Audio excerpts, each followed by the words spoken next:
Today we are going to discuss the Van Hoff equation or temperature dependence of equilibrium constant. Van Hoff equation or temperature dependence of equilibrium constant. Okay, the equilibrium constant of a reaction varies with change in temperature. Okay, നമുക്കറിയാം equilibrium constant ഉം temperature തമ്മിലുള്ള relation. അതായത് temperature vary ചെയ്യുന്നതനുസരിച്ച് equilibrium കോൺസ്റ്റന്റും vary ചെയ്യും. നമുക്ക് രണ്ട് type reaction ഉണ്ട്, എക്സോതെർമിക് എൻഡോതെർമിക് റിയാക്ഷൻ ഉണ്ട്. അപ്പോൾ എക്സോതെർമിക് റിയാക്ഷനിലാണെങ്കിൽ ടെമ്പറേച്ചർ കൂടുന്നതനുസരിച്ച് ഇക്വിലിബ്രിയം കോൺസ്റ്റന്റ് കുറയുകയാണ് ചെയ്യുന്നത്. അതേസമയം എൻഡോതെർമിക് റിയാക്ഷനിലാണെങ്കിലോ ഇക്വിലിബ്രിയം കോൺസ്റ്റന്റ് ടെമ്പറേച്ചർ കൂടുന്നതനുസരിച്ച് ഇക്വിലിബ്രിയം കോൺസ്റ്റന്റ് കൂടുന്നതായിട്ട് നമുക്ക് കാണാൻ പറ്റും. In increasing temperature the equilibrium constant value decreases for exothermic reaction or delta H is equal to positive, and on increasing temperature K equilibrium constant value increases for an endothermic reaction or delta H is equal to negative. Okay, അപ്പോൾ ഇത് ഈ ഒരു relation ആണ് നമ്മൾ ഇവിടെ നിന്ന് derive ചെയ്യാൻ പോകുന്നത്. ഓക്കെ, അപ്പോൾ it is possible to derive the relation showing the quantitative variation of Kp with temperature. Okay, we know we have a equation, the relation between standard Gibbs energy and temperature, standard Gibbs energy change and equilibrium constant. നമുക്കൊരു equation ഉണ്ട് അല്ലേ, delta G സീറോയും K പിയും തമ്മിൽ relate ചെയ്യുന്ന ഒരു equation എന്താണ്, delta G zero is equal to minus R T L N K P. ഇത് നമ്മൾ നേരത്തെ ഡിറൈവ് ചെയ്തിട്ടുണ്ട്, വാൻ ഹോഫ് റിയാക്ഷൻ ഐസോതെർം നമ്മൾ ഡിറൈവ് ചെയ്ത് വെച്ചാൽ. അപ്പോൾ ആ റിലേഷൻ എന്താ റിലേഷൻ എന്ന് വെച്ചിട്ടുണ്ടെങ്കിൽ ഡെൽറ്റ ജി സീറോയും കെ പിയും തമ്മിലുള്ള റിലേഷനാണ്. ഇനി ഈ ഒരു ഇക്വേഷൻ നമ്മൾ ഡിഫറൻഷിയേറ്റ് ചെയ്യുകയാണ് with respect with respect to temperature. But differentiating with respect to temperature at constant pressure, we will get dou delta G0 divided by dou T at constant pressure, dou by dou T of minus RT ln Kp. Okay, അപ്പോൾ ഇങ്ങനെ ഒരു രണ്ട് variable നമ്മൾ differentiate ചെയ്യുന്ന സമയത്ത് നമുക്കൊരു general equation എന്താണ്, do by do X of X Y equal to ഇങ്ങനെ ഡിഫറൻഷിയേറ്റ് ചെയ്യുക Y into do X by do X plus X into do Y by do X. അപ്പോൾ ഈ ഒരു ഇക്വേഷൻ നമ്മളിവിടെ അപ്ലൈ ചെയ്തിട്ട് ഇതിന് നമ്മൾ ഡിഫറൻഷിയേറ്റ് ചെയ്യും. ഓക്കെ, അപ്പോൾ നമുക്ക് എങ്ങനെ എഴുതാൻ പറ്റും, do G zero dot T at constant pressure is equal to minus RT,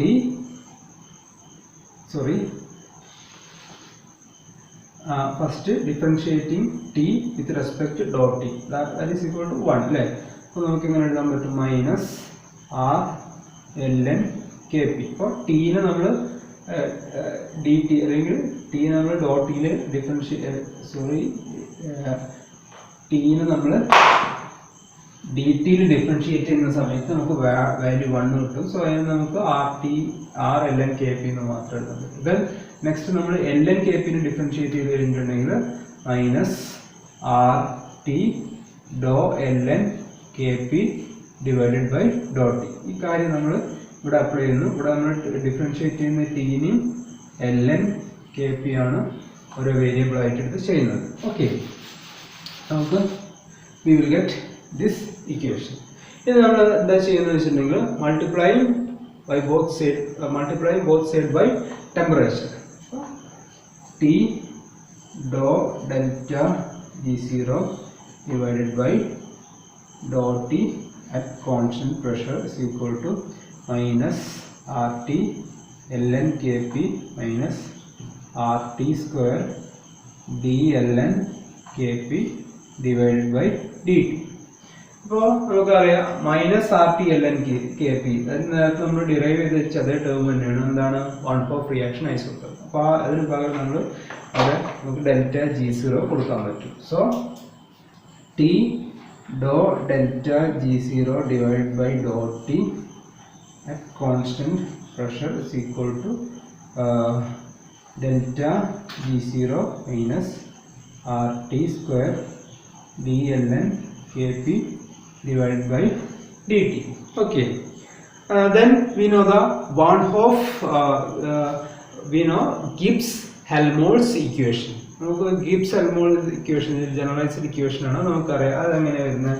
delta G equal to delta H plus T do delta G divided by dot T at constant pressure. Okay. Under the condition when all the substances are in their standard state, the Gibbs-Helmholtz equation become. For all the substances are in standard state, then the Gibbs-Helmholtz equation become delta G0 is equal to delta H plus T dou delta G0 divided by dot T at constant pressure. Okay. Then ഇതിൽ നമ്മൾ ഈ ടേമിനെ മാത്രമായിട്ട് എടുത്തിട്ടുണ്ടെങ്കിൽ T dot delta G0 divided by dot T at constant pressure is equal to ഇത് വരും delta G0 minus delta H. Standard state ആകുമ്പോൾ നമുക്ക് എല്ലാം delta 0. Okay, so we will get T dot delta H divided by dot T at constant pressure is equal to delta G0 minus delta H. So നമുക്കറിയാം നേരത്തെ derive ചെയ്ത equation number 1 and equation number 2.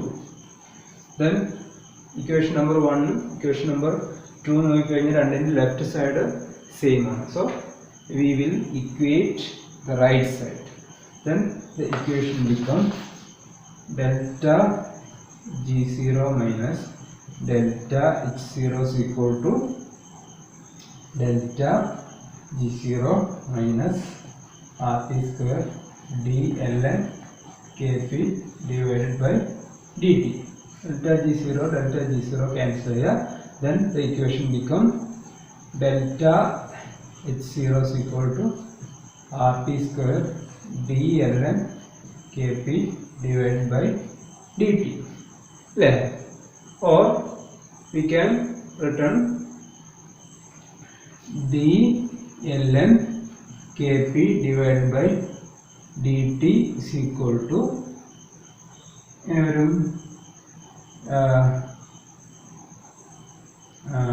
delta H0 divided by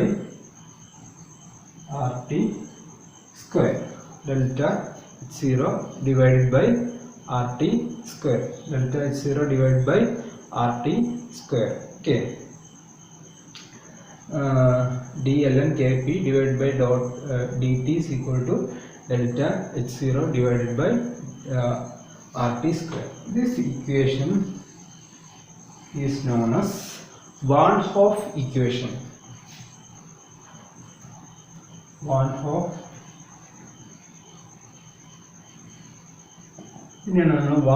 equation.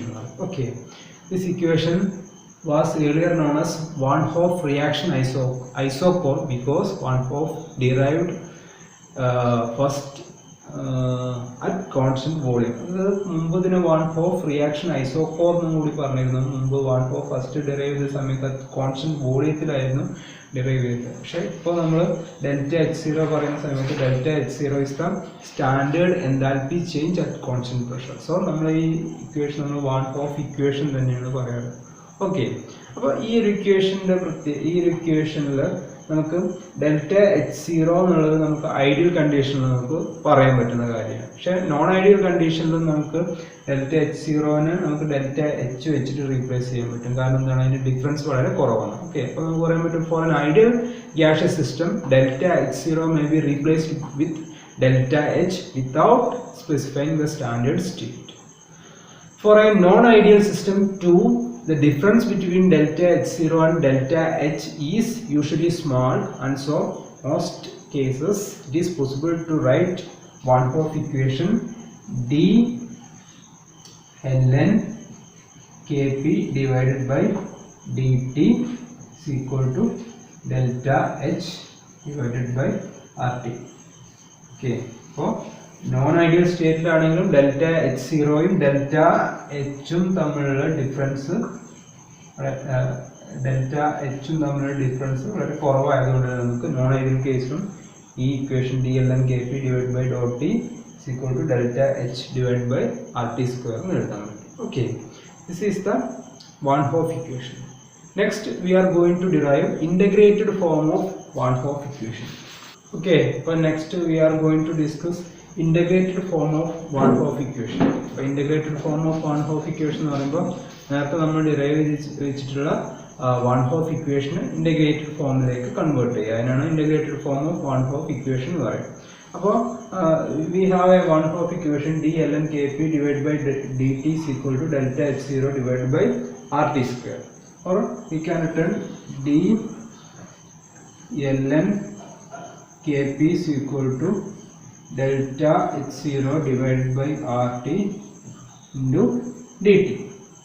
Okay, let KP1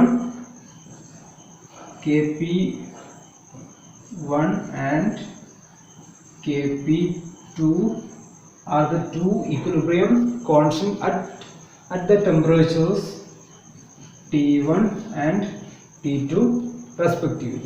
Okay, അപ്പോൾ ഈ രണ്ട് variable വെച്ചിട്ടാണ് നമ്മൾ difference വെച്ചിട്ടാണ് നമ്മൾ ഇതിനെ ഇൻ്റഗ്രേറ്റ് ചെയ്യാൻ പോകുന്നത്. So we can return KP1 KP2 DLN KP is equal to integration of T1 T2 delta H0 divided by RT square dt. Okay, assuming delta H0 remains constant with the narrow temperature range T1 to T2, we may return as integration of KP1 and KP2. അതായത് ഈ narrow temperature difference T1 T2 temperature difference delta H0 constant ആയിട്ടാണ് നമ്മൾ assume ചെയ്യുന്നത്. So equation become DLN KP is equal to delta H0 divided by R into integral of T1 T2 1 by T square dt. Then the equation become ln KP2 divided by KP1 is equal to delta H0 divided by R into 1 by T2 minus of 1 by T2 minus of minus 1 by T1. Okay, the equation നമുക്ക് ഇങ്ങനെ convert ചെയ്യാൻ പറ്റും. Then or we can return ln KP2 divided by KP1 is equal to delta H0 divided by R into 1 by T1 minus 1 by T2. Okay, or ln KP2 divided by KP1 delta H0 divided by R into T2 minus T1 T2. Okay, this is the integrated form of Van Hoff equation. Okay, they permit the calculation of equilibrium constant at one temperature if its value for another temperature and the standard enthalpy of the reaction delta H0. അപ്പോൾ ഒരു temperature കിട്ടിക്കഴിഞ്ഞാൽ നമുക്ക് മറ്റു ടെമ്പറേച്ചറിലെ equilibrium constant അല്ലെങ്കിൽ ഒരു equilibrium constant കിട്ടിക്കഴിഞ്ഞാൽ മറ്റു equilibrium constant calculate ചെയ്യാൻ പറ്റും. ഇതാണ് integrated form of Van Hoff equation. Okay, for approximate purpose delta H0 may be replaced with delta H. അപ്പോൾ ഇവിടെ നമുക്ക് ഡെൽറ്റ H0 റീപ്ലേസ് ചെയ്തിട്ട് ഡെൽറ്റ എച്ച് ആക്കി മാറ്റാൻ പറ്റും. കാരണം ഈ T1 T2 ടെമ്പറേച്ചർ ഡിഫറൻസിലെ ഈ ഡെൽറ്റ എച്ചും ഡെൽറ്റ H0 വാല്യൂ നമുക്ക് വളരെ അതിൻ്റെ ഡിഫറൻസ് വളരെ കുറവായതുകൊണ്ട് നമുക്ക് ഇവിടെ ഡെൽറ്റ H0 റീപ്ലേസ് ചെയ്തിട്ട് നമുക്ക് ഡെൽറ്റ എച്ച് ആക്കാൻ പറ്റും. സോ ദെൻ ഇക്വേഷൻ ലോഗിലേക്ക് കൺവേർട്ട് ചെയ്ത് കഴിഞ്ഞാൽ log KP2 divided by Kp1 is equal to delta H divided by 2.303 R into T2 minus T1 T2. Okay, this is the integrated form of Van Hoff equation. Okay. Thank you.